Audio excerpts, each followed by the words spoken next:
We have some more conservative responses to the release of the torture report. Let's watch. Over the years, I've respected Senator Feinstein. I didn't expect a stunt like this from her. It's just so damnably sad. And I want to know if she and the White House, which supports the release of this report, I want to know if she is going to accept responsibility. Will she accept responsibility for the American deaths, the American kidnappings and tortures at the hands of terrorists that are going to result from her stunt? The fact is, we're talking about enemies here, enemies of a foreign power who are coming to kill us. And if you grade this in any way compared to what goes on in wars, this was really very mild. And why these people have this hate America first attitude? Restoring America's values by releasing this report. My values were just fine. Yours were just fine. The values of all the real Americans I know were just fine. As bad as some people think CIA behavior was with regard to these 100 or so detainees, if everyone on the planet used CIA behavior as the model, the overall treatment of detainees on Earth would actually improve. The Senate Democrats, they're losing control of the Senate. January, they're not going to be in power anymore. This was their last chance to poke a finger in the eye of President Bush. I mean, they're like juvenile delinquents. The same people who on a daily basis scream about President Obama acting in an unconstitutional way, even when he's not acting in an unconstitutional way, they are the same people to justify the most brazen violation of the Eighth Amendment in the United States history. This is beyond unacceptable.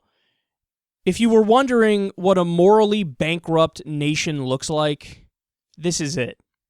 See, what these guys don't understand, and it baffles me that they never reach this minimal level of objectivity to think this through, what they don't get is that every brutal authoritarian regime and dictatorship throughout history thought they were doing the right thing.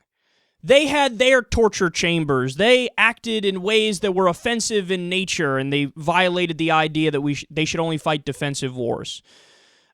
They did this marauding behavior, this behavior that was in violation of international law, and then they said to themselves every night when they put their head on their pillow, no, it's okay because we're the good guys.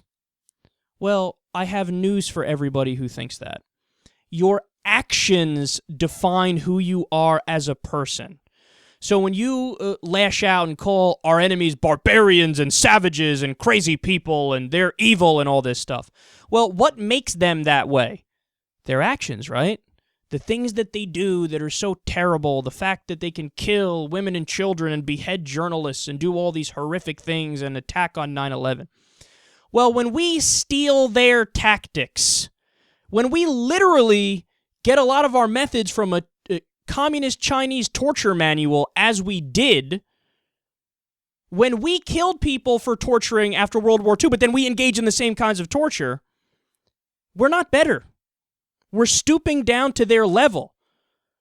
If you're doing the same actions as your enemy, what difference does it matter what flag is flying above your head as you do it?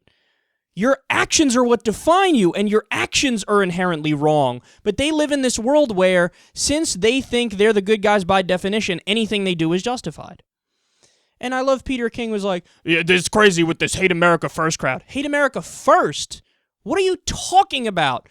First of all, to have the conversation, do you hate or love America? That's the most broad, ridiculous conversations I've ever heard, because what part are you talking about? I hate slavery. I hate the Native American genocide. I hate segregation. I hate the fact that we don't have a living wage, but I love the Constitution. I love the Marshall Plan. So what aspect are you talking about? You can't just say love or hate. But the idea that these people are hating America first. No, what we're doing is we're hating the fact that America broke bones and told people to stand on their legs, did waterboarding, did sleep deprivation for up to 180 hours, which I didn't know was possible. Again, they gave people hypothermia, one person died, they tortured at least 26 innocent people, they did rectal feeding, which is state-sanctioned rape because you're shoving a tube up somebody's ass. That's what we hate. You don't hate that, Peter King? Tell me again who the savages and the barbarians are, I'm curious.